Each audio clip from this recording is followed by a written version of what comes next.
Well, it's been quite the day. Let's talk about it on Frogs Insider. Hey, Frog fans, welcome in to another episode of Frogs Insider presented by the Flying T Club. Jamie Plunkett here. Melissa Treebosser will be along shortly. We have a really great episode. I'm not going to front. This is one of my favorite episodes I think we've ever done on Frogs Insider. I've got Jeremy Clark coming on to talk about National Signing Day because today, as of this recording, when you listen to it, it will not be today, obviously. But today is National Signing Day for football. TCU signed an impressive class of 29 players, 25 high schoolers, 4 junior college players. Ranked currently as the number 21 class in the country for 2025. We're going to break down some of the key players from that class, talk about overall recruiting strategies, what Sonny Dykes looks for every year, and some fun little recruiting tidbits that only Jeremy Clark can provide. So I hope you'll enjoy that conversation. Melissa Treebosser, meanwhile, sits down with Talia Goodman, the On3 women's basketball national analyst, national reporter, who has been incredibly high on TCU from the jump this year. Currently has TCU as number 5 in her top 25 rankings over there at On3. Melissa and Talia have a really good conversation about the Horned Frogs, so I hope you'll stick around for that conversation as well. And then, I'm going to talk about it. After all of that is done, we're going to talk about Jeremiah Donati. We're going to talk about the move to South Carolina for TCU's now former athletic director. Before we get into any of that, though, this is the Frogs Insider podcast presented by the Flying T Club. The Flying T Club is TCU's NIL collective, the only NIL collective for the Horned Frogs. Some really cool things that you need to know about the Flying T. First and foremost, they support over 130 TCU student athletes. That's an incredible amount of student athletes that are supported by the Flying T Club.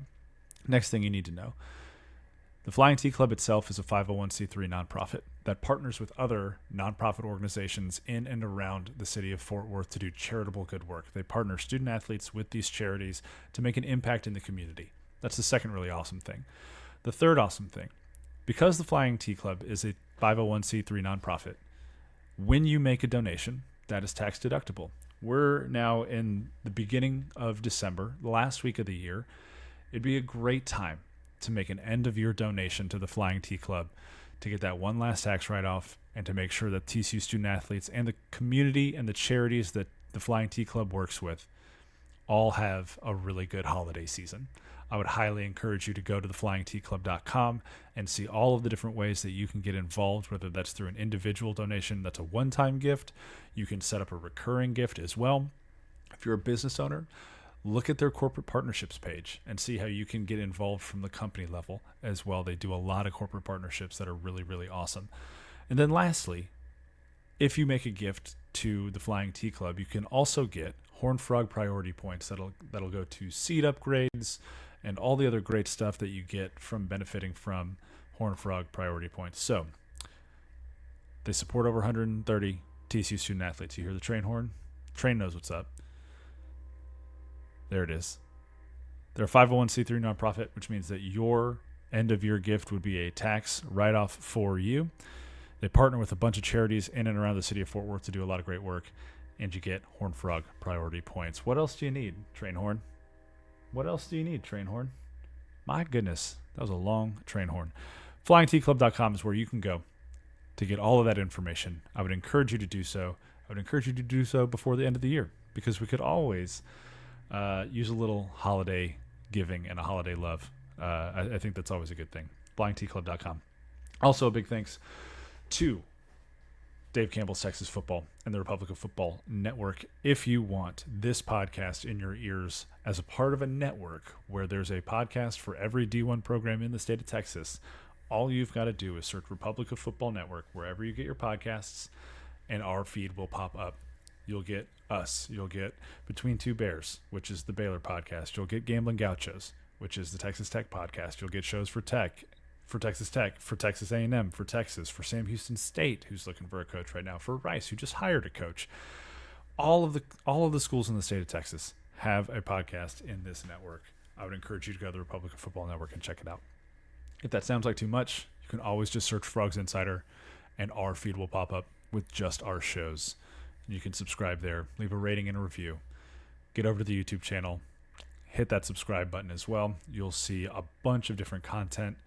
We talked about it on the last episode. I just put up a little documentary on the Immaculate Deflection. I'm going to be trying to get one of those out roughly once a month. The next one coming up, Matt Curry's Grand Slam against Florida State in the College World Series.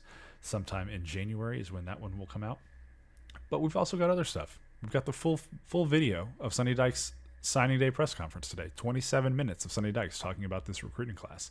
If you get to the end of me and Jeremy talking about this class and you're like, I still want to hear what Sonny has to say, get over to the Frogs Insider YouTube channel and it'll be right there for you to listen to. So get over there today, hit that subscribe button, flyingtclub.com, Republican Football Network, all the things, all the podcast business. It's late, folks. Let's go ahead and jump in to the content of the day. The first conversation that we've got, Melissa Triebwasser sits down with Talia Goodman of On3 to talk about the TCU women's basketball team, ranked in the top 10 for the first time in program history, facing a top 10 matchup against South Carolina on Sunday, number 9, number 3. There's irony in that now that we'll get into later. This is a wonderful breakdown between these two women, and I hope you give it a good listen. Let's jump into it right now. Hello, everybody. Welcome to another preview episode of the Frogs Insider podcast, brought to you, as always, by the Flying T Club and proud members of the Dave Campbell's Texas Football Republic of Football podcast network. Doing something a little bit different with this preview episode. TCU football will not be playing this weekend, but there is a game on the schedule for the Horned Frogs that's arguably more important than anything we have seen the football team play, because TCU women's basketball, the number 9 team in the country, off to an 8-0 start, which by the time you're listening to this will hopefully be a 9-0 start, take on the defending national champion South Carolina Gamecocks in order to kind of talk about TCU's start to the season and to preview this massive game against the number 3 team in the country. Super fortunate to be joined by On3 national women's college basketball reporter Talia Goodman. Talia, thank you so much for hopping on to talk some hoops with me. Thanks for having me. TCU, one of the most fun teams to watch right now, so I'm excited to talk about them. I am super excited that that's where you started, because I do want to talk about just the style of basketball that the Horned Frogs are playing. Our audience knows that I'm a coach, that basketball is my first love, and as someone who appreciates and loves the game, seeing what Mark Campbell has done with not just this team, but this particular group of athletes has been really fun to watch. What has stood out to you as far as their style, and how could that kind of make them not just competitive this year, but in the recruiting and the portal going forward as well? Yeah, I think Mark Campbell has obviously dug into the transfer portal a lot through his first 2 years. I think they've gotten 12 players out of the portal, and he's been really intentional with everyone that he's gotten, right? He's gotten players who have maybe struggled in their last year at the other program and brought them over, and they've always excelled once they get to TCU now. So I think the biggest thing that stands out to me is this offense runs through Sedona and Haley Van Lith right now, and they're both pass first, right? Like they both are really facilitators, and that has been really fun to watch, and seeing them thrive in their new spots. I think especially with Haley, we didn't necessarily know which Haley we were going to get, right? The Haley Van Lith from Louisville or the Haley Van Lith from LSU. And we got the good one so far at TCU. So she's been really fun to watch. She's averaging, I think, 7 assists per game. So clearly a playmaker there. And she's able to do a little bit of everything when she's surrounded by these shooters. Yeah, you mentioned Sedona and Haley. Obviously, that is the fulcrum of what this team is doing on the offensive and the defensive end of the floor. And then Madison Connor has benefited as much as anybody in college basketball. Was a lethal shooter a season ago, but now is getting the kind of looks that as a gunner you could only dream about. And it's also opened up more opportunities for her to be aggressive. Let's talk a little bit about Haley. I think, anytime we post anything about Haley Van Lith on any of our channels, it's going to get a lot of interaction. Unfortunately, a lot of that interaction is probably guys in their mother's basement who are clearly jealous of her talent and ability. And there's so much negativity about, and I think it comes down to the last time that people saw Haley on the big stage, when she was getting IVs at halftime, trying to cover a once-in-a-generational talent, and playing out of position in a program that just didn't fit her. What do you think has been different for her at TCU? Is it just maybe playing for Kim Mulkey isn't great for everybody? Maybe playing for Mark Campbell has helped kind of settle that? Or is it just the style that TCU is playing that's helped unlock that playmaking ability? So I was actually just on the phone with Mark Campbell earlier today, and I asked him this exact question because I was like, is it that she was playing out of position? And he was like, no, I don't think it's that. He was like, what he said in particular was he thinks their style of play, their 4-out spread, pick and roll, it allows Haley to have the freedom to thrive. The fact that she's surrounded by shooters, it's not necessarily that she was out of position. She just wasn't. Obviously, I talked to her last year during the tournament, and she was struggling, mentally as well as physically at that time a little bit. And I think it is like, Mark Campbell allows players to have the freedom to thrive. And so I think that's, the classic example of what we're seeing with Haley Van Lith right now. And we're seeing it happen. We saw it against Notre Dame in specific. It was a lot of fun, but she hasn't really had a bad game yet. And it's been fun because no one knew what to expect from her. No one knew. I think people forgot about her years at Louisville because obviously LSU was so prominent last year. So people were watching her a lot more there than they were when she was at Louisville. And that is, credit to the landscape too, and how much more people were watching women's basketball in general last year. But a lot of people hadn't even seen her play when she was thriving at Louisville. And so now we're seeing her get back to that level of confidence and that level of kind of freedom where she is, one of, if not the best player on the floor. Yeah, it's so interesting to me, just the dichotomy of, you see, and Louisville's a really prominent, really excellent program, but not a program that a lot of people pay attention to, unfortunately, right? Until it comes to tournament time. When you see a guy enter the transfer portal to go play at a higher level or to try to chase a championship, it is celebrated. It's like, oh, go get your bag. Haley goes and tries to play for an elite team, and all of a sudden it's, oh, she couldn't cut it. She wasn't good enough. It's so funny to me, but also sadly not at all surprising. But I think you're right that she's absolutely been unlocked in a style that fits well. She's very comfortable. After she got her double-double with assists, I asked Mark about, the emotion, and he said, like, there's just a lot more going on that people don't know about, and Haley kind of reiterated that as well. And I don't know that we'll ever know the full story, but it's really fun to see her playing with that joy, and TCU certainly has enjoyed her playing with that kind of freedom and confidence too this year.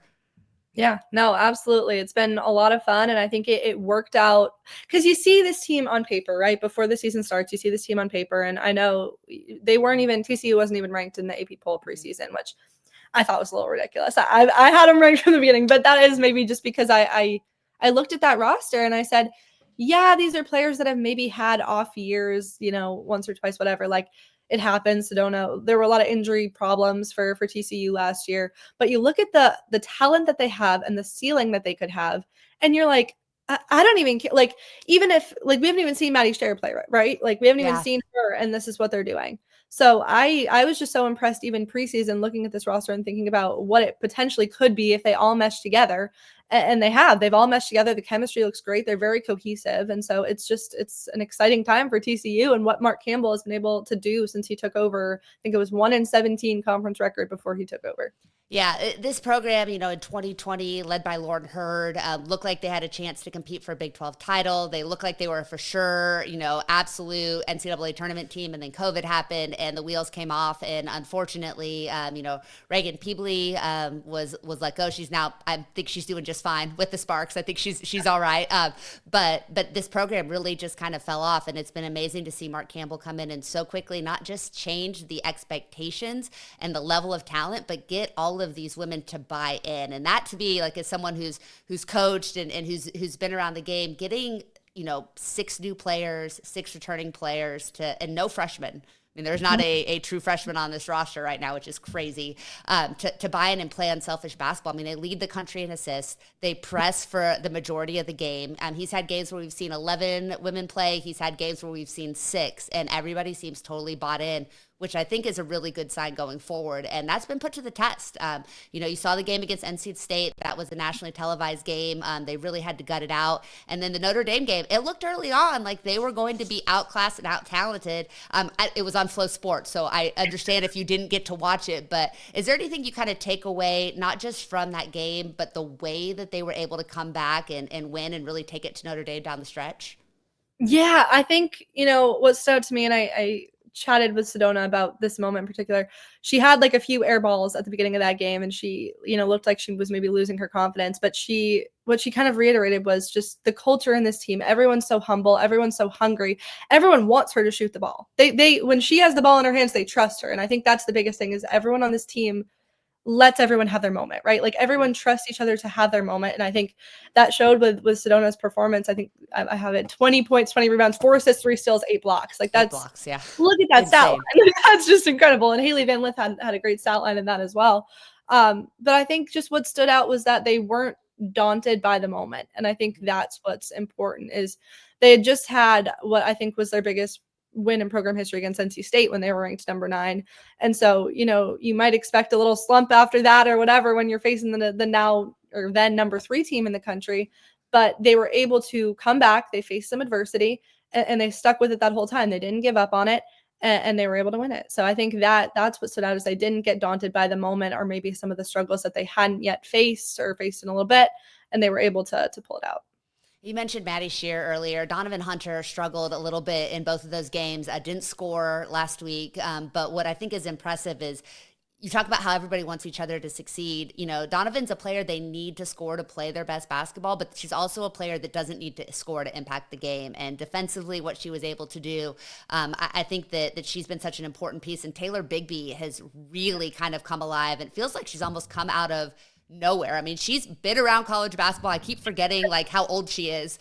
This average age on this roster is like 34 or something. It's insane, but it's really been fun to see her, to see Leah Roberson, and then Una Jovanovic has come in and played a role, and then of course Agnes Eminopu, who had the 3 to put TCU ahead.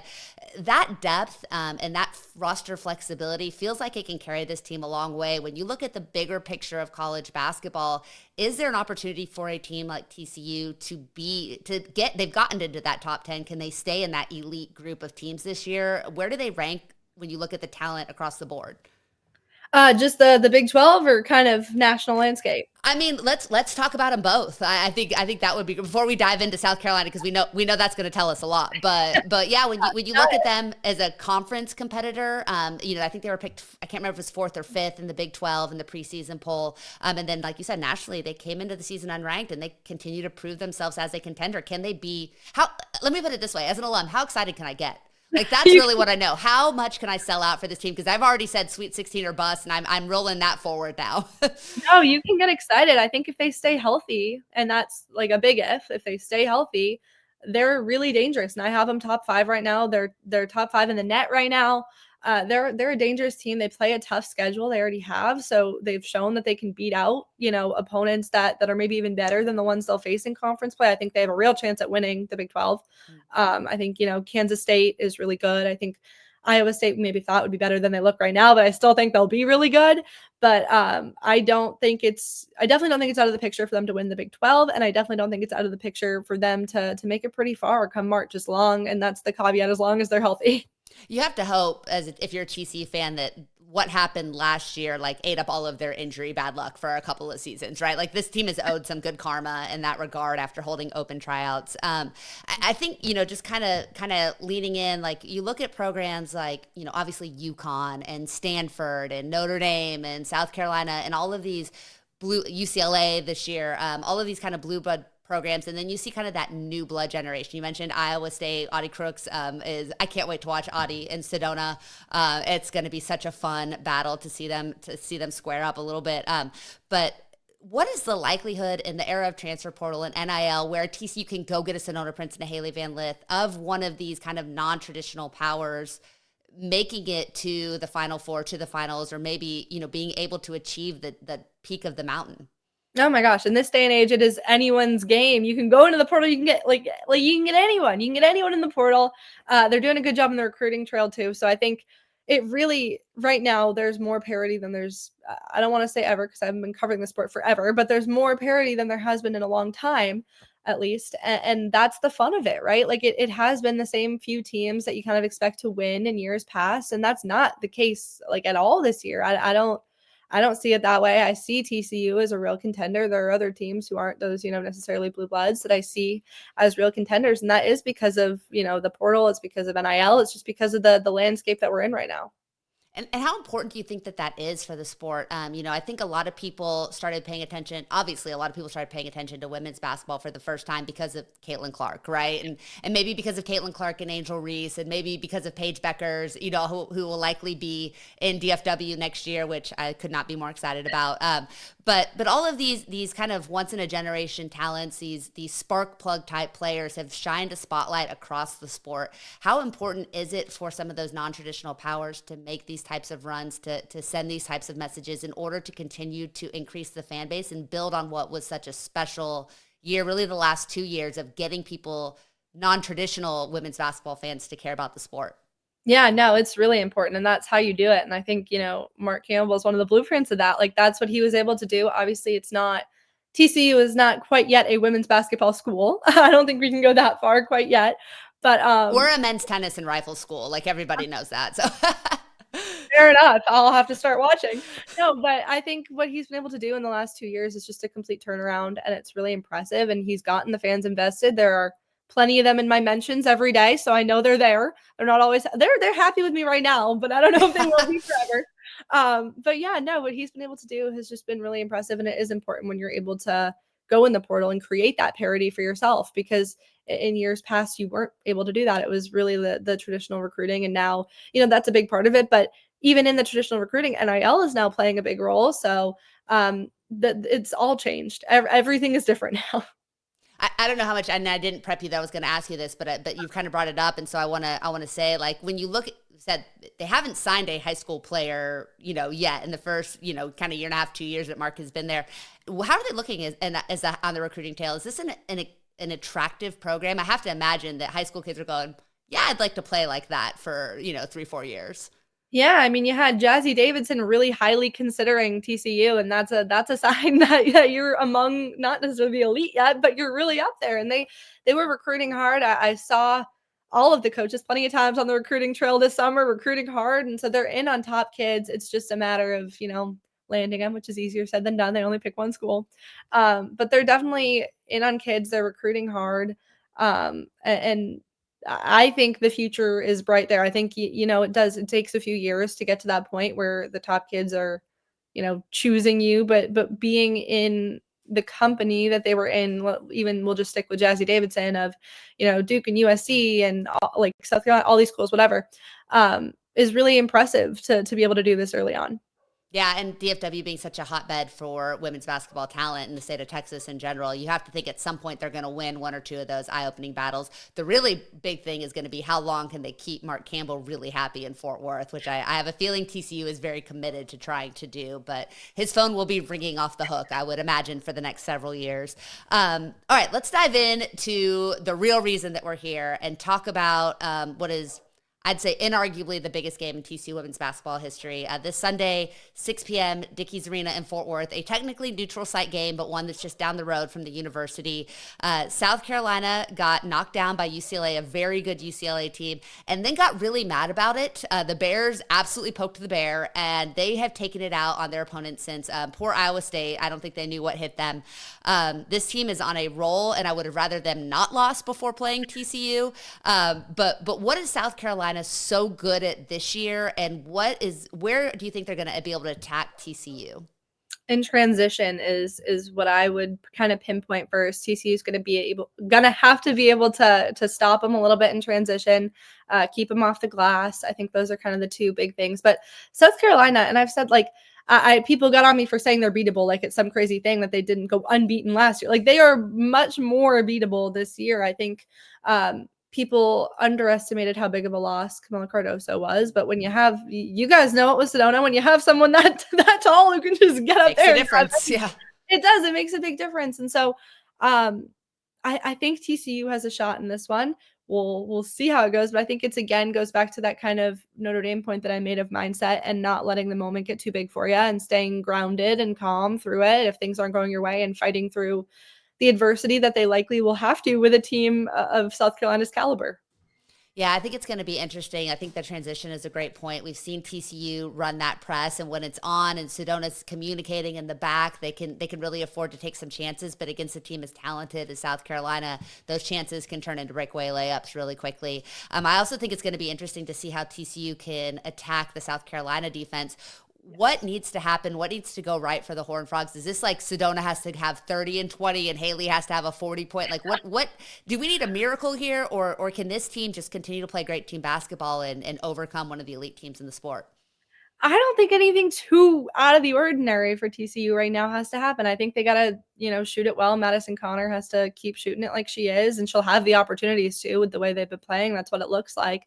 But yes, obviously the core of Haley and Sedona needs to go off a little bit like they did against Notre Dame. I think they are capable of doing so. And I think everyone moved Notre Dame down so much after that Utah loss, right? Yeah. But I think it's still a question of that mindset of like they let the loss before get to them. I think TCU maybe broke them a little bit for a minute. Like I still think they're one of the elite teams in college basketball right now. And so I think if you're able to do what you did to Notre Dame, it'll be a little bit harder against South Carolina. I don't doubt that. I think as the season goes on, we'll see that they're the better team, I would say. But I think there's a good chance even without, a 40 piece from Sedona. I won't mind it if she wants to drop it. Like I'm totally like Willie Sedona. If you've got 40 and like that's fine. Like go for it. That'd be great.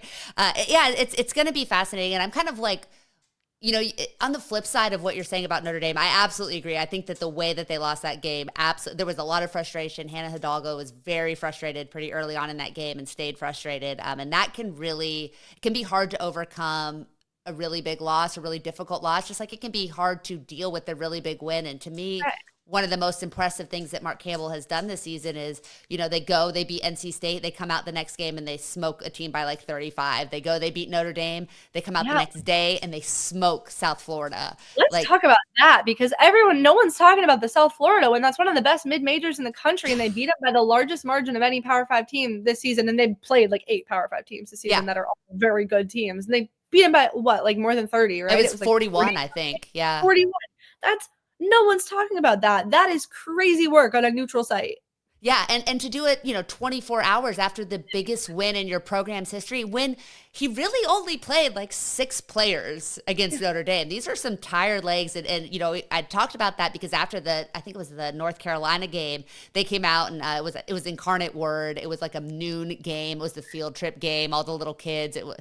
When I tell you like the best and worst environment I've ever been in the sport of basketball, it was all of those things. And they got like out rebounded in the first half. And Haley was willing to own it and say like tired legs is an excuse, but we were a little bit tired. And I think Mark Campbell had been purposely conditioning them to be able to play tired, and he kind of alluded to that.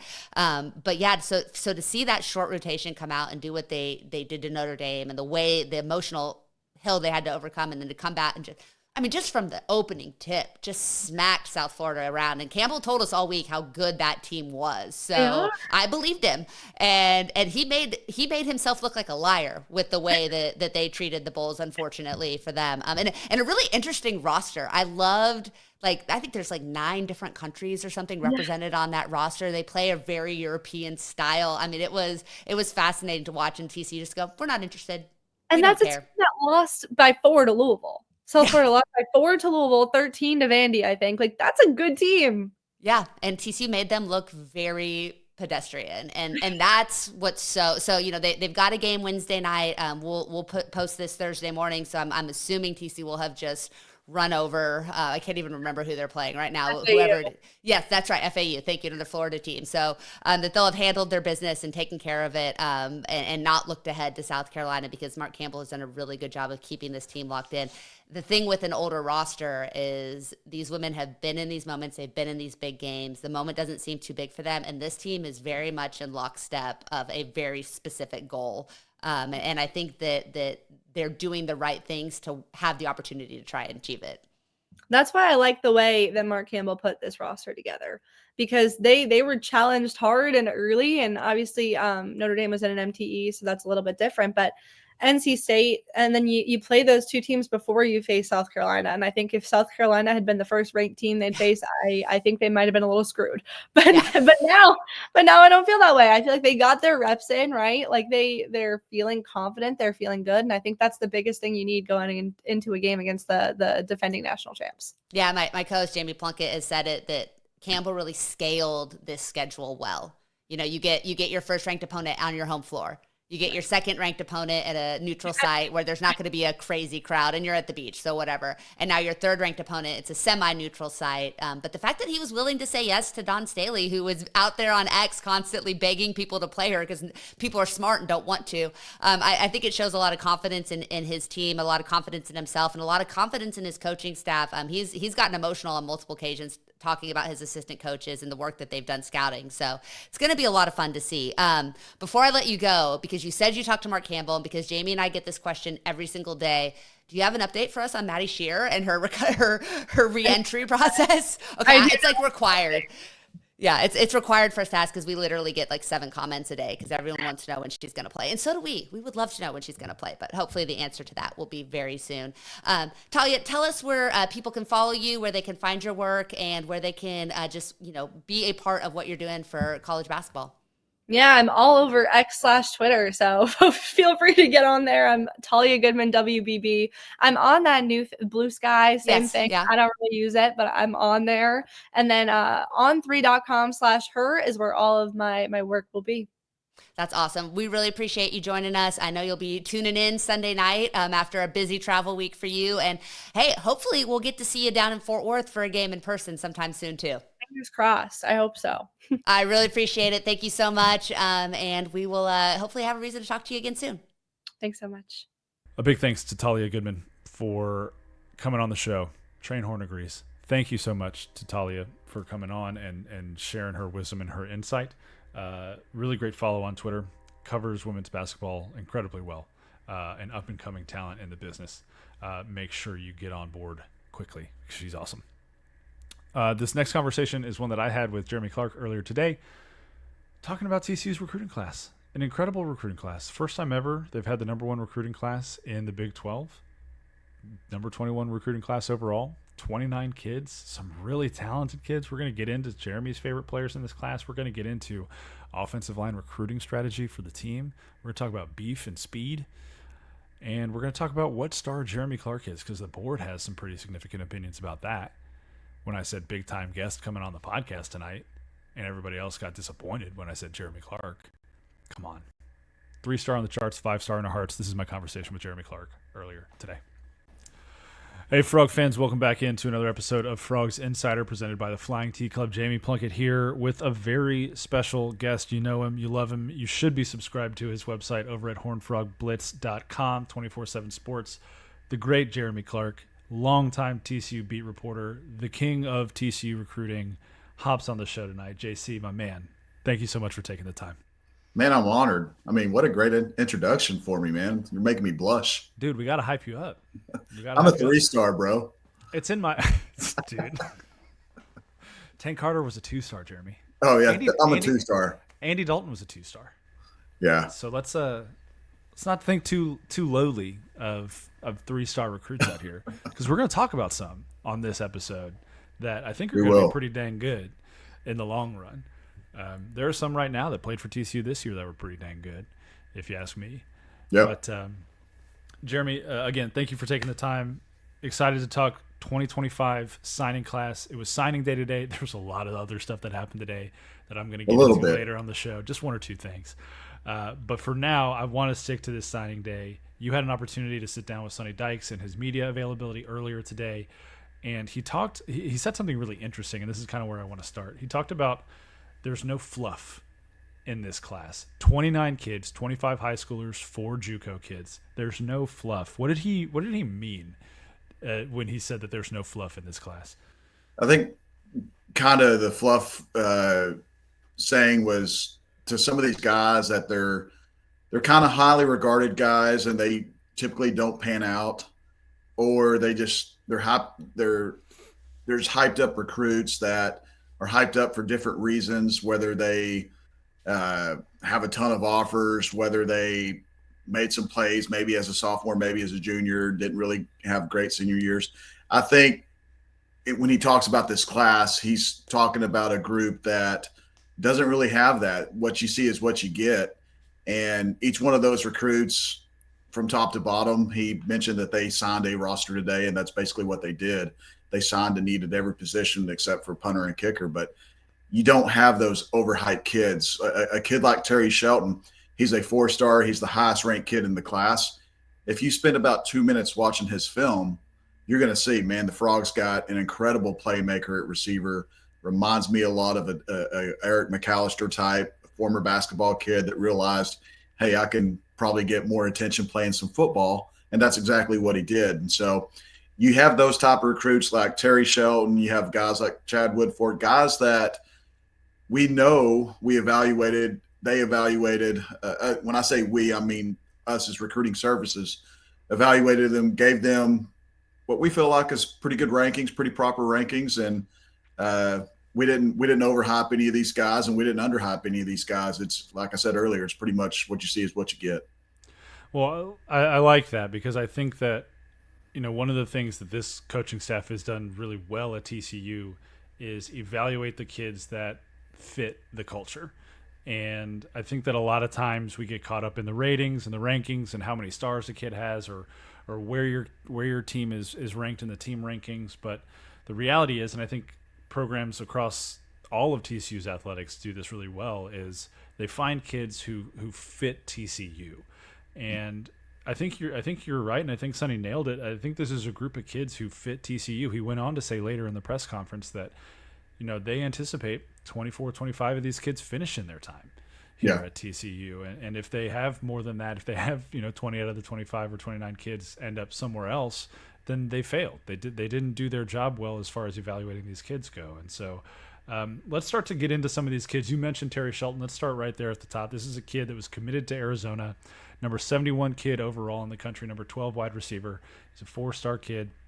Oddly enough, draws comparisons to Tet McMillan at Arizona, but ends up at Fort Worth at TCU. Malcolm Kelly deserves a lot of credit for this recruitment, doesn't he? Yeah. I mean, Malcolm did a phenomenal job just staying with him. Even though Terry committed to Arizona, it didn't deter Malcolm. And Malcolm's one of those coaches that's pretty persistent, but he's not overly persistent. Mm-hmm. He's going to keep a kid warm just because this is recruiting. This is stuff that changes all the time. We talk about it on the board all the time. Things change. Things that you feel like are going to be reported one day may take another day, may take another week, may take another month. But sometimes those things do come to fruition. But with Terry, it was kind of like they were keeping him warm. And, hey, there's a chance that he may decommit from Arizona. And then, hey, there's a chance he's not only going to decommit from Arizona, but TCU is going to have a very good chance to get him.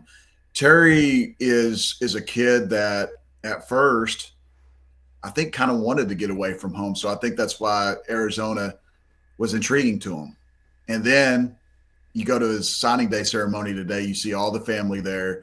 You see aunts and uncles and his parents, grandparents, everyone there just in support. And you realize, okay, this kid is a very family-driven kid. So TCU makes a lot of sense to him, just being right down the road. And I'll tell you what, man, that is one of the nicest kids I've ever met in 20 years doing this. I mean, just a great kid. And that's the thing that you look at this list up and down and just following these guys from the time they committed to signing today is you talk about the culture, you talk about what makes this class so great. These are kids that wanted to be at TCU. And when I talked to Terry Shelton today, it was very obvious. He wanted to be at TCU for a number of reasons. He wanted to be at TCU because – hey, I know Malcolm Kelly's going to develop me. Malcolm Kelly has developed other guys. He's played in the league. So I know I'm going to listen to this guy. Hey, TCU's right down the road. Hey, TCU's got great facilities. Hey, TCU's got great academics. Hey, TCU has a great fan base. NIL didn't come up once with this kid. It's like, sometimes kids will talk about NIL. Sometimes kids won't ever mention it. And that's one thing I'll say what has changed over this, my time doing this is NIL used to never be mentioned. And now NIL is a very important aspect of recruiting. Mm-hmm. But for some of these kids, it just doesn't ever get brought up. And maybe they talk about it privately and they never talk about it publicly, but it's something that's pretty refreshing when you hear a kid list all the reasons why he chose a program other than just NIL, because fans will say, let's throw the bank at him. Let's back the Brinks truck up for this kid. Whoever it is, a high school recruit, a transfer. And with these kids, I really don't feel like you had to do that. And especially with a kid like Terry, but Terry's a phenomenal athlete. He sees the playing time. He sees the room. We keep talking about it on the board. There's Yeah. Everyone wants to fill the trenches. Trust us. We want to see those trenches get filled too, and with quality players. But there's an obvious position on that team that's going to require some really good playmaking ability right away, and that's at receiver. When you lose a ton of guys, especially on the outside, and Terry Shelton arriving in January as one of the 20 early enrollees, he's going to have a chance. He'll go through spring ball. He'll get bigger, stronger, faster under cause, and I wouldn't be surprised at all if he's making significant plays during his true freshman season. You know, it's one of those things where, you know, he was obviously visiting for the Arizona game, had a chance to stand there and watch Savion do all the things that Savion has done all year.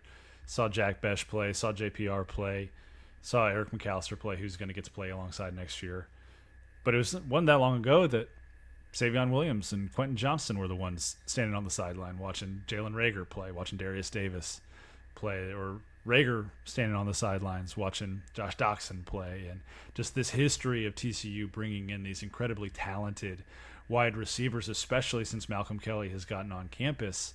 Why wouldn't you want to come to TCU if you were a 4-star wide receiver, if you had NFL hopes? Because it seems like with Kelly here, you know, he's one of the best at putting guys in the league at this point. And it just makes sense that Shelton would want to come here and kind of continue on that legacy. And I agree. I think he's a wildly talented kid and is going to have every opportunity to do so early.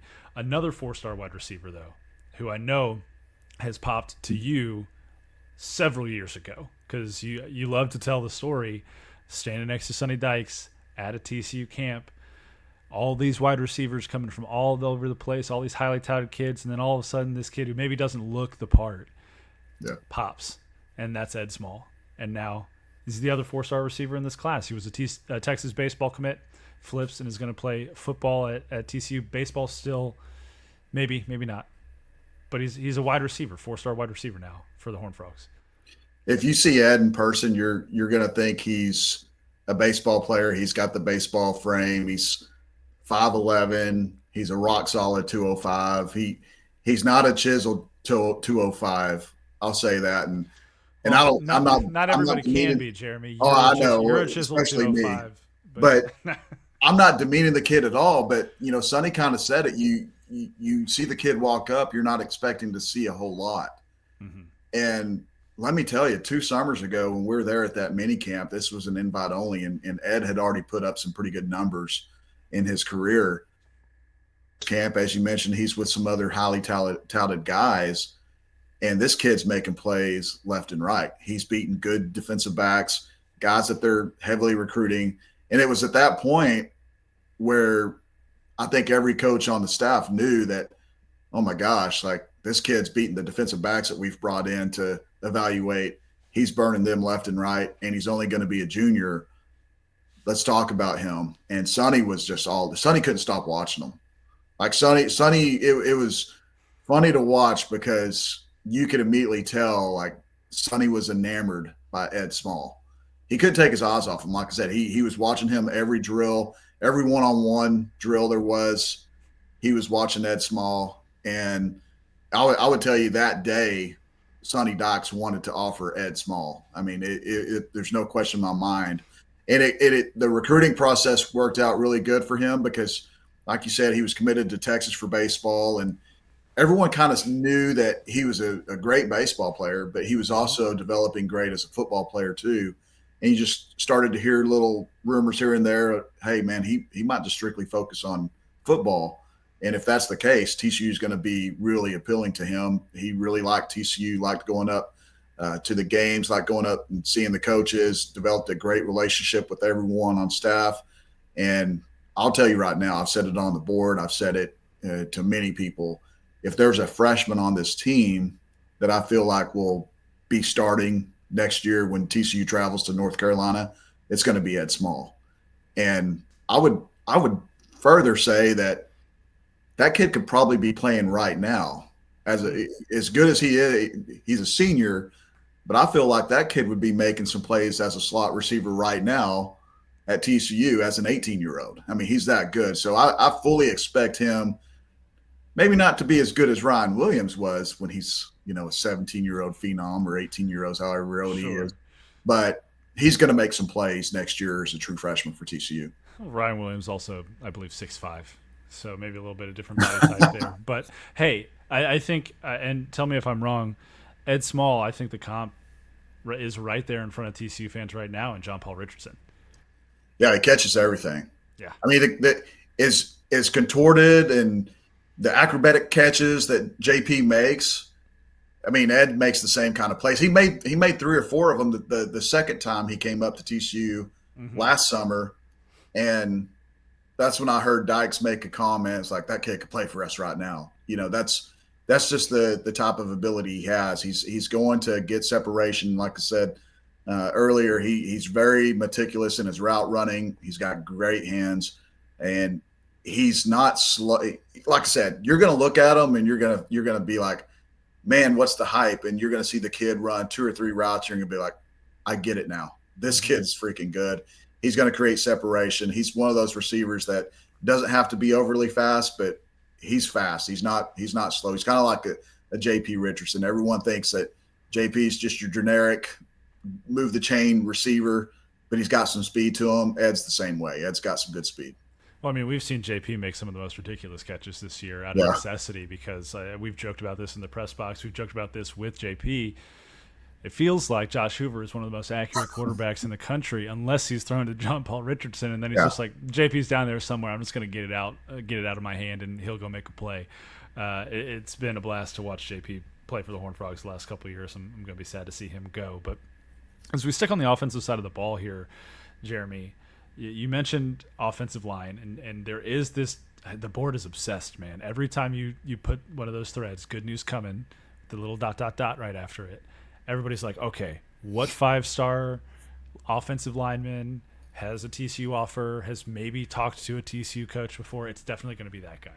It's going to be Michael Fauci, or it's going to be Ty Haywood. Or it's going to be – Ty Haywood's been the diamond of TCU – of HornedFrogBlitz's eye for like the last 3 years now, it feels. But there are 4, I think, really strong offensive line recruits in this class. And I have a theory. And tell me if you agree with my theory or not. But tell me that you agree, because otherwise it'll hurt my feelings. We've got we've seen now Sonny get to a point in not only the development cycle for TCU, but in just the roster building for TCU, finally have a critical mass of offensive linemen on the roster. Because I don't think people really fully realized behind those starters on the 2022 team, you're talking about limited depth, I think is a nice way to put it. Limited depth. And so that's why they've had to go to the portal so hard for offensive linemen these last 2 years. It's why we've seen them replace 4 starters on the offensive line the last 2 seasons. But behind the scenes there, they've been bringing in really big classes along the offensive line. 5 guys, 6 guys. I think they've recruited upwards of 20 high school offensive linemen in 3.5 recruiting cycles now, which is an insane number. 4 more in this class, including a guy I know you love, Killian Registe, also Logan Schramm. You've also got Jackson Jones, who signed today, and you've got another guy who's the JUCO kid, Kelton Mickle. No, that's D-line. Where am I looking? Witten Van Hoy. Witten Van Hoy. There he is. Witten Van Hoy. Scrolled right past him. He's under John Shovel. So you got 4 more offensive linemen in this class. Plus you've got a good amount of starters that are returning next year, theoretically. Does it feel like we're at a point now with TCU's offensive line where we're going to start to see some of the fruits of the development that's been going on behind the scenes with A.J. Ricker and with Kendall Briles and with Sonny, and maybe they're not going to have to go out and get 4 or 5 guys out of the transfer portal to play on the offensive line these next couple of years? Yeah, I think you're right. Number one, I think you're going to start seeing those guys that they've recruited develop more, guys like Ryan Hughes. I'm really high on Camacho, Samuel Camacho, too. I feel like he's going to be a really good interior guy. But just to put it plain and simple, unless a lot of those guys up and leave, Jamie, there's not going to be room for an offensive line. And that's one thing that people got to consider, it's kind of like building a roster like an NFL team does. And if an NFL team loses 3 cornerbacks, they're not going to go out and sign 2 wide receivers and a defensive lineman. Mm-hmm. They're going to go out and sign 3 cornerbacks. That's how football roster management takes place in college football. If everyone always asks and they get angry, they tap their keyboard hard or kill their screen on their phone because they're so mad. Well, how come they won't go after this guy? We need this guy. Sometimes they have a limited number of spots they take for each position. And offensive line right now, you're looking at, you lose Bless Harris, you lose Mike Nichols, you lose Robbie Rochester, and then you pretty much return everyone. And 2 of those guys, one of those guys was a starter. He ended up not starting the rest of the year, so you're only really losing 1 starter. So you're going to have to rely on that development from the recruiting classes that Sonny Dykes and AJ Ricker have landed over the last few cycles. So I don't foresee them going big in the transfer portal. Do I see them at least taking 1, maybe 2 guys? Yeah, I do, because they're still going to want to have some type of experienced guys. I think we saw last year, even when you're bringing in guys with a lot of experience, that doesn't necessarily mean you're going to be good. If you don't believe me, just go look at Pro Football Focus, and you can get all the. Anyone wants to go see PFF and listen to Jamie and I, just go check them out. But the thing about it is, I love the classes that they've signed. They've brought in great guys. I have really high expectations for Ryan Hughes. I think in the limited time we saw him this season, the good thing about it is we didn't hear his name. That's always good when you don't hear an offensive lineman's name unless he's killing somebody. But the other guys, they have Tobias Steps didn't play this year. He was hurt. He's another high ceiling guy. Wesley Harvey, 6'8". He was another high ceiling guy they got out of Oklahoma last year. But I really love, out of this year's class, I really love Killian. Killian is a guy that he wasn't a 4-star on 24/7 Sports. He ended up being a 4-star, I think, on 3. But this guy has a lot of length. He's long. That's what the good thing is. They really went out and got those tackle prospects. Killian's a tackle, even though he's an interior. He could play tackle or he could play guard. Witten Van Hoy is 6'7". Witten Van Hoy was a top 30 player in Louisiana, which is saying a lot. Jackson Jones is another 6'7" tackle, which he was kind of underrated. People you speak with down in Louisiana said this kid's really good.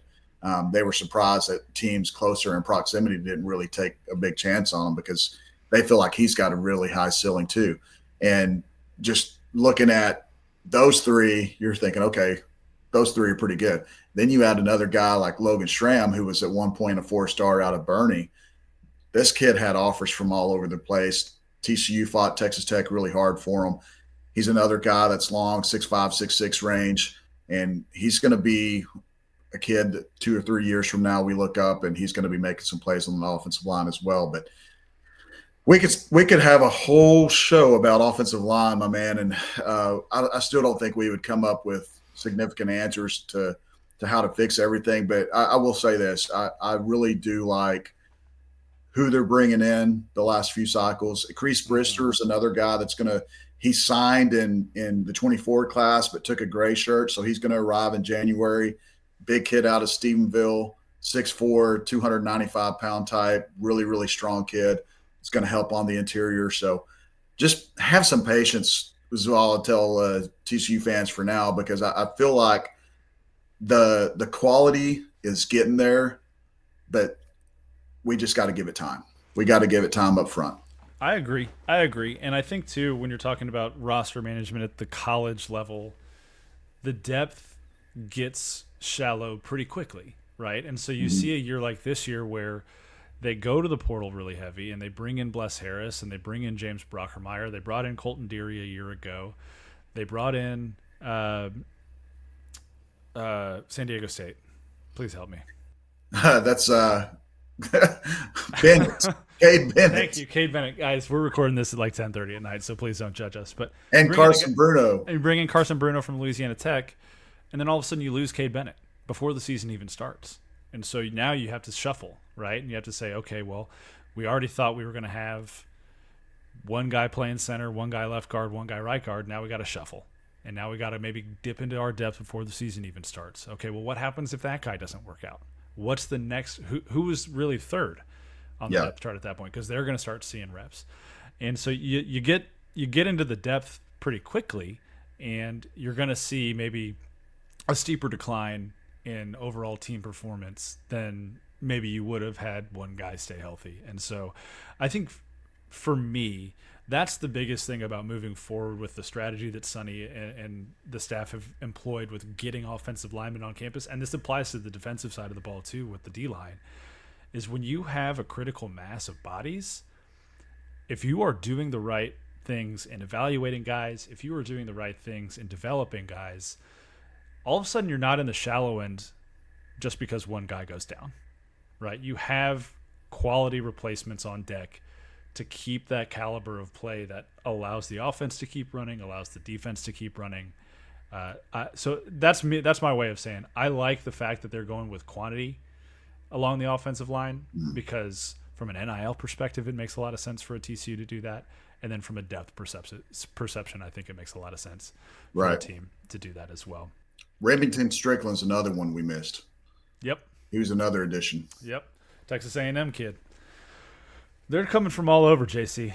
They're coming from all over. Let's slide to the other side of the football for a second, because there are two really highly regarded defensive players in this signing class that I think are going to have really good careers at TCU. That's Chad Woodfork and Micah Strickland. Let's start with Woodfork. Probably the highest regarded recruit on TCU's class until Terry Shelton signed. But you look at Woodfork's offer list, and it's like everybody was coming calling for this kid. You've got Texas Tech, who I know made a late push. You've got Arkansas. You've got Florida State, Georgia, Kansas State, LSU, Miami, Michigan, Nebraska, Missouri, Ole Miss, Texas, USC, Vandy, like all these schools from all over the country wanting this kid to come play the edge for them. How did he end up at TCU? And, just talk about Chad's game. What do you like about it? What stands out? Well, when I first saw Chad, I saw him at one of the Under Armour camps when he was going into his junior year, and physically you could already see it. You could see why so many teams were going after him. Just a quick burst off the line, uses his hands really well, has really long arms. I mean, it helps when you're a defensive end and fast and you have long arms like he has. He's got a crazy just arm radius. That's one of the things that helps him stand out. But a funny story, when I saw Chad before his senior year, I'm going up to one of the mini camps. I go in. These mini camps are in the indoor facility. And so I go in by the weight room. Anyone that's been in there, they know how the setup is. But at the other end of the field, I see this big kid, and I thought it was a current TCU player. That's how built this kid is. This kid is so athletically gifted. He's legit 6'4". I'd probably say he's in the range of 230 to 240 pounds. Just now, I kind of knocked on Ed a little bit earlier about not being ripped. Now, Chad Woodfork is ripped. This kid has the biggest legs for a defensive end I've ever seen. I mean, he's athletic, but he spent a lot of time with Andy Avalos and just working with him, which I think was a big reason that TCU landed him. I think Andy did a really good job of telling Chad how he would fit in with that defense, what kind of role they would put him in, and just the fact that TCU's really not heavy at defensive end right now at the edge. They don't have a lot of guys, and so that's why you had a true freshman like Travis Jackson last year getting a ton of playing time. So I think when you see that, when you see young guys getting playing time, and when you hear the coaches that are recruiting you telling you the same thing, hey, you come in, you compete, and you do what you're supposed to do, you're going to play early. I think that helps with a lot of guys, and so I think that helped with Chad. Obviously, location helped. Just the relationship with the coaching staff in entirety on that defensive side of the ball. I think every coach, when I was up there, went over there, chatted it up with them for a long time. And I think just the relationships beyond anything just kind of helped TCU secure that. And I was saying something today about everyone was in the sky is falling mode when TCU was sitting at 3-3. How many recruits are they going to lose because of this? Who are they going to land because of this? No one's going to want to go to TCU. And the staff just really did a phenomenal job of not only holding on to these kids, but getting some quality flips at the end. But one of the things that, one of the people they held on to was Chad. As you mentioned, Texas Tech came in strong.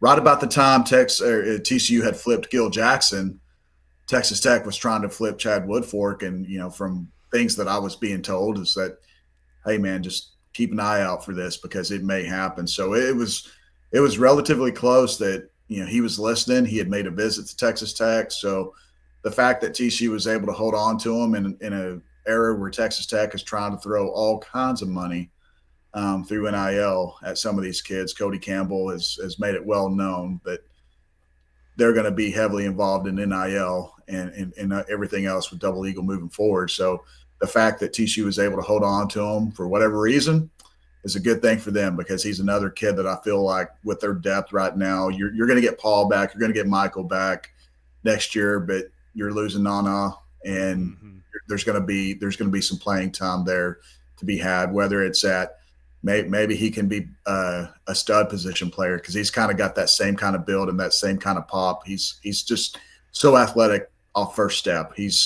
If he's going against a slow tackle, you can bet your mortgage he's going to get to the quarterback, because he's got tremendous speed off the edge, and he's going to benefit greatly from enrolling early, getting into that strength and conditioning program under Cause. And it wouldn't surprise me in the least if we see him as another true freshman in 2025 out there on the field early. He's one of 8 defensive linemen that TCU added in this class. So, a little bit over a third of the class is just D-line plus a couple JUCO interior tackles. I mean, they got to go in the trenches, Jamie. They don't recruit the trenches, do they? They don't recruit the trenches, JC. They never have, and they never will. They spend all their money on wide receivers. But here's the thing that I've learned, Jeremy, is that you talk about all this beef. You talk about all these big guys. You can't teach that. And so you mentioned the fact that they're getting after all these long, really tall, really big offensive linemen. Same thing goes for the D-line. They're getting these big bodies for the interior now that they just weren't getting over the last few years. You can't teach beef, JC. You can't teach it unless you're us. And then I've taught myself beef over the last couple of years. But you can't teach speed. Beef. Yes. I've eaten too much beef, and now I'm too beefy. But you can't teach speed either. And you want to talk about a late-minute flip. Tell me about Jacoby Hayes, kid from North Texas, was a mean green guy all the way, decommits from them over the weekend, ends up signing with the Horned Frogs today. I've heard about his speed, but just tell me, is this another kind of typical Doug Meacham special where we're going to see this guy just all of a sudden pop one day in a game and be like, whoa, where did that come from? It could be. I mean, Jacoby, it surprises me that his offer list didn't have more significant schools. I'm not knocking the schools that he had offers from, because any offer you get as a high school prospect's a great offer to me. I mean, I tell all the kids that, just be thankful to have those offers to choose from. But Jacoby, I wasn't there when he ran the 4.35. I've heard plenty of people tell me that he's a very, very fast kid. You pop on his film for a few seconds, you're going to realize real fast he's got some speed to burn. TCU was actually on him for a long time. A lot of people don't remember, but every week I post the visitors for the games, and his name was on there 2 or 3 times, even when he was committed to North Texas. No one really paid attention to it because there's not a big, long write-up about it or a chance that he could flip, anything like that. But TCU was kind of in the process where they locked him a lot. They locked him enough to offer him, but it was also a point where they still had their name in the hat for other names like Quentin Gibson out of North Crowley. And I thought, okay, well, if they don't get Quentin Gibson, they're going to get Jacoby Hayes. And it turns out they would have taken both if both wanted to come. If Quentin Gibson called this morning and said, hey, I want to be a Frog and I want to sign, then they would have taken him too. So it wasn't one of those situations where sometimes it happens. They're only getting a kid if another kid doesn't decide to come. No, Jacoby Hayes was a take all the way. Once they do this thing, they evaluate constantly. They're going to evaluate from the time they have a camp, from the time they have a mini camp, their junior year. And they have it's not only TCU, but a lot of coaching staffs across the country kind of have a rating system based on what they feel about a kid, whether if he's a 1, then they really like him, or sometimes they rank him as a 3 because he's kind of a kid to maybe keep an eye on. And a lot of those kids, if they're in that 1 to 2 territory, they're going to have eyes on them the whole time. Yeah, through the junior season and especially through senior season, because they want to see, okay, a lot of these kids, they really develop. Quentin Gibson, just for instance, I know TCU didn't get him, but he had 2 offers before his senior year, and he ended up with almost 30. Yeah. Terry Shelton, me and Terry Shelton were talking about this today. This time last year, Terry Shelton did not have 1 offer. Good. And he ended up being the number 71 prospect in the nation. So it's just crazy how things change. So they're constantly evaluating. The coaching staff's constantly evaluating. They obviously watched Jacoby again this year, put up good numbers. From what I could see stat-wise, he had 14 touchdowns, but sometimes these coaches don't update their stats fully on Max Preps. That's kind of our Bible to go find stats because we rely so much on coaches. And I love coaches that update their roster and update their stats because it helps us as evaluators a whole lot when we're trying to determine what's the kid good at, what's the stats like. But from what I could tell, Jacoby had 700 yards, 733 yards, I think it was, in 9 games. So he was a pretty good target. Mm-hmm. And as you mentioned, he put up numbers the last 3 years. It's not like TCU's getting a kid that just, boom, came out of nowhere. He's been productive the last few years. But it would be great if he turns out to be another Kevontae Turpin type or another Darius Davis type, because you really didn't know what you had in those kids. But both those kids turned out to be extraordinary playmakers for TCU, still making plays, both of them in the NFL.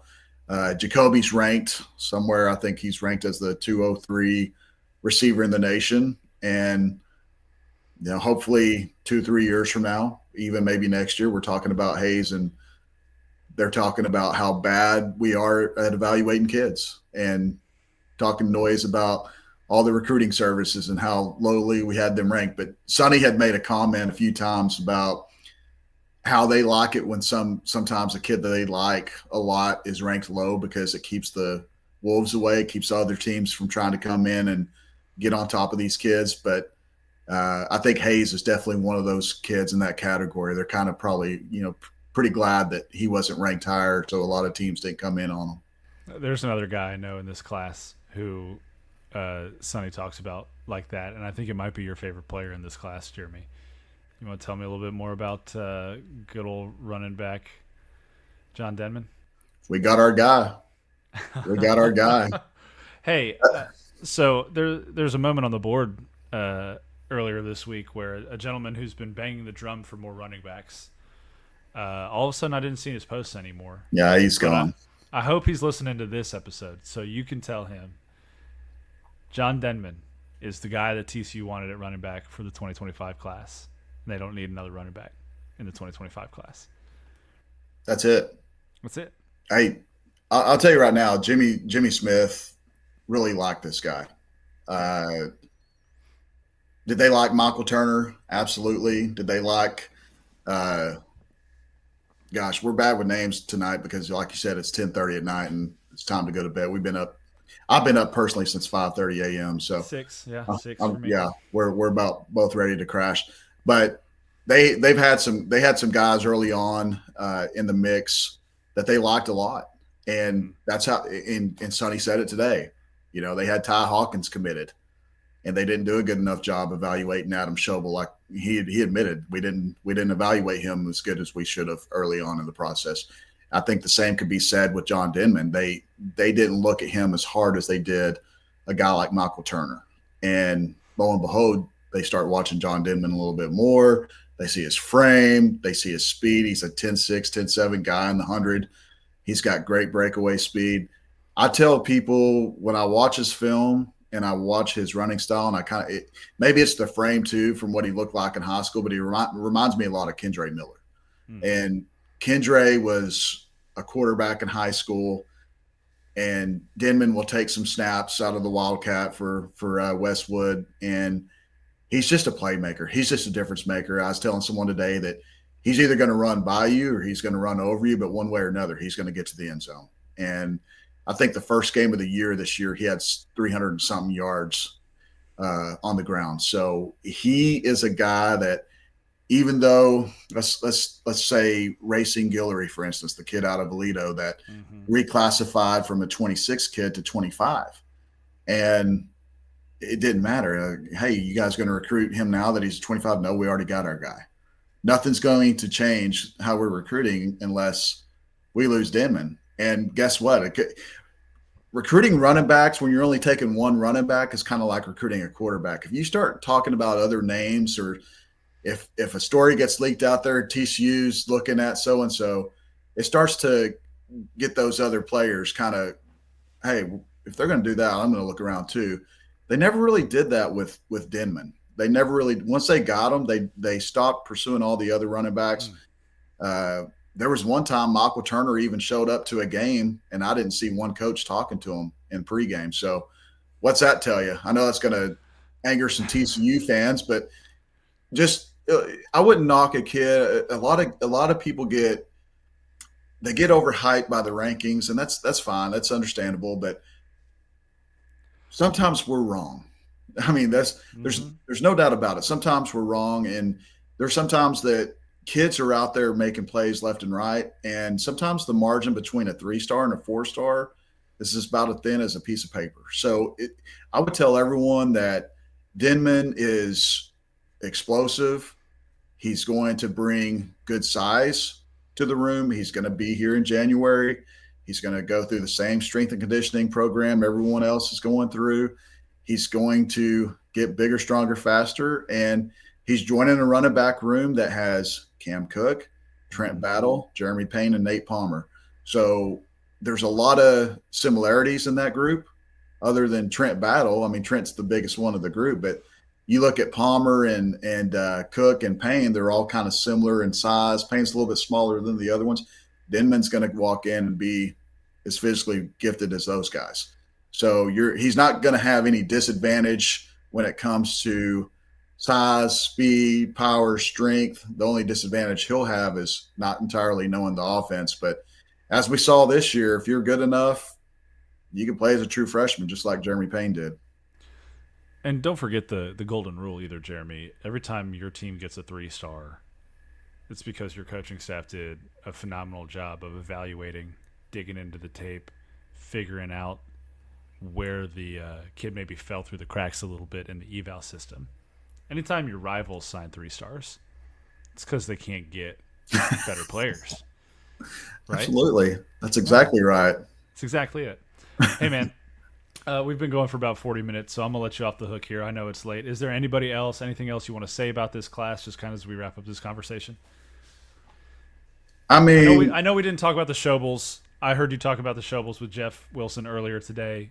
We can have another conversation about the Shobles, but just give me what you got. Last thoughts on this class. Hey, the one thing that I think Sonny talked about today that kind of stood out, and as recruiting fans, you watch when you lose a guy, it's not always the end of the world because they lost a quarterback to SMU, and look who they landed. They landed Adam Schobel. Have you seen the rankings? Adam Schobel ended up being the higher ranked kid. He's the number 2 quarterback in the state behind Keelan Russell, who's going to Alabama. And John Schobel, I mean, just the Schobel name in general, it's going to be really cool to see, just like it is to see Haney out there. It's everyone that's a TCU fan, they know the name Schobel. And it's going to be really cool to see Adam and John. John's another kid that I'm extremely high on. I think he's going to make some plays. I think he could be another Cooper McDonald type, just be a physical big kid and be able to make some plays with his feet. But the staff did a phenomenal job hanging on to these kids, finishing strong, flipping guys in the end. And you know what? They're tops in the Big 12. It's the first time in school history. I don't care if Texas and Oklahoma's not in it anymore. TCU could go out and say, we had the top class in the Big 12, and it's the first time they've done it. And I think the last time I looked at the rankings, it was still around 21, 22. So a really quality class. When you look at the way things were several weeks ago, you're sitting at 3-3. and you're wondering what's going on with this staff. Now you look up, team's 8-4. They just signed the number 1 class in the Big 12, a top 25 class in the nation. So things are looking up. That's all I'll finish on. Jeremy Clark, 3-star on the charts, 5-star in our hearts. I'll see you over on the board, man. Thank you so much. Thanks, brother. A big thanks to Jeremy Clark for hopping on the podcast so late at night, taking the time to chat about the recruiting class for, gosh, I don't know, probably the 100th time today. He gets it's funny to watch him work, and having worked with him for now the last year and a half, this is the second signing day that I've gotten to witness kind of up close, and the amount of shows and content and conversations that guy has about the same kids over and over and over again, it's really impressive. I mean, just you can see the years of expertise, the years of being able to evaluate well, and it's just really fun to watch up close and personal. And if you haven't subscribed over to HornedFrogBlitz.com yet, I can't encourage you to do so. If that conversation didn't encourage you to do so, just let me encourage you to do so, because my goodness, he's the best in the business.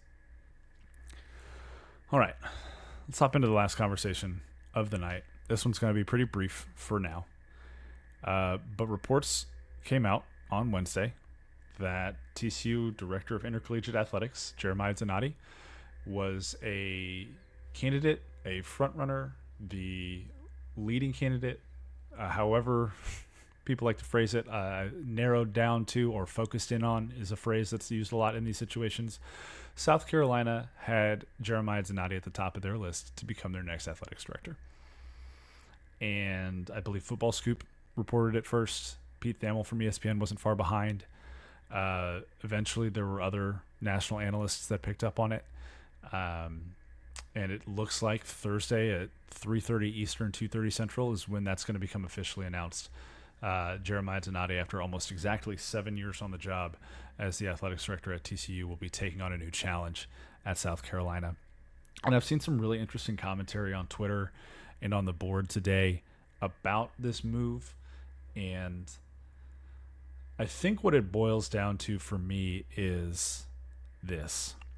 First of all, I have really appreciated getting to know Jeremiah over the last 7 years of his time as the AD, and obviously he's been at TCU since 2011. I didn't know him as well prior to his time as AD, but I've really enjoyed getting to know him. I think that the work that he has done at TCU has been fantastic overall. I think he's done a phenomenal job. And we can talk about how he was set up by his predecessor, the work that was done prior to him being AD. But the reality of the situation, folks, is this is a guy who since 2011 has committed his life to making TCU what it is today. He was, I don't think people realize how integral he was to fundraising before he was the AD, right? He was one of the key fundraisers that got the Carter renovations going. He was one of the key fundraisers that got Schollmeyer renovated. He obviously was one of the key fundraisers for getting the new athletics human performance center renovations and expansions done. All in all, in the 13 years that he's been at TCU, he fundraised almost $500 million for facilities and student athlete amenities and just all the things. $500 million is what Jeremiah Zanotti's legacy will be in part at TCU. He also had two of the hardest conversations an athletic director will ever have to have. One with Gary Patterson and one with Jim Schlossnagle. Those are hard conversations to have, and they went very differently, and they were for very different reasons, and he had to have them both within the span of 6 months, 8 months.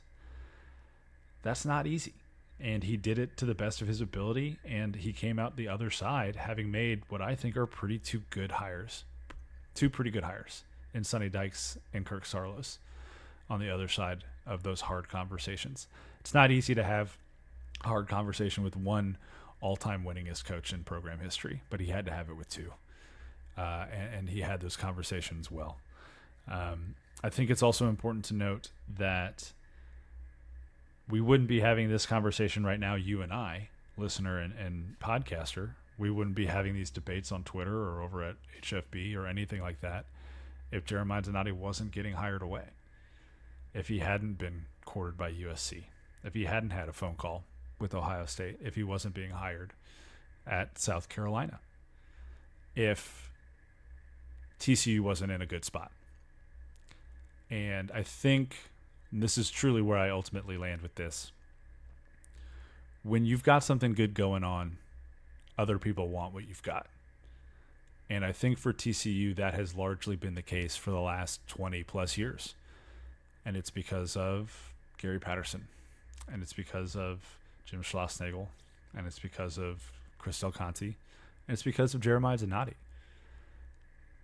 Countless people have given everything they've got to TCU, and people have seen that work and seen the fruit of that labor and said, yeah, we want that person to come work for us.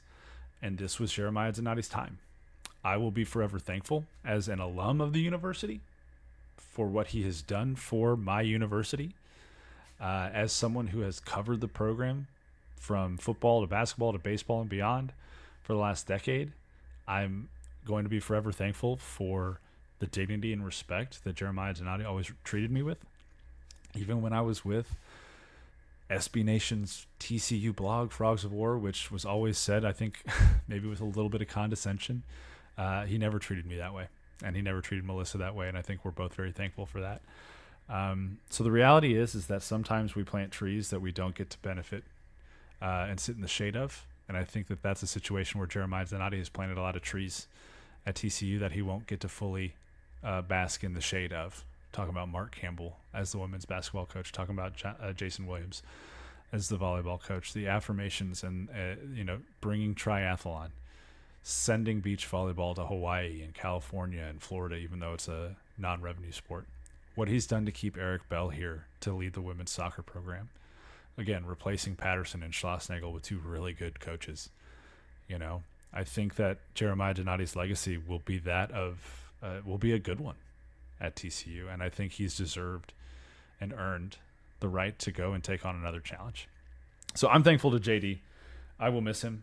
I'm looking forward to whatever comes next for TCU's athletics department and whoever fills that role. I think that at this point, TCU's done a pretty dang good job of holding some searches, and I expect that to continue. But that's my 2 cents on Jeremiah Donati departing TCU for South Carolina. I think that, people don't want your people if you're not doing good things. And I think that that's the real takeaway from this situation with JD going to South Carolina. And that's going to do it for this episode of Frogs Insider. Another banger, frankly, another long one, frankly. Very thankful to all of you for listening. If you're watching on the YouTube channel, you've once again seen the glory of the mustache. Look forward to some content from a Flying T event that Melissa and I were at earlier today, as of this recording, talking to people about the holidays, talking to players about my mustache, frankly. So I hope you look for those little bits of content as they come out. Again, big thank you to the Flying T Club for making it all happen. FlyingTClub.com is where you can go check them out. We will be back on Sunday with a recording to drop on Monday, talking about some really big moments in basketball history for TCU coming up this weekend. I hope you'll stick with us. I hope you'll be back. Until then, thank you for listening, and go Frogs.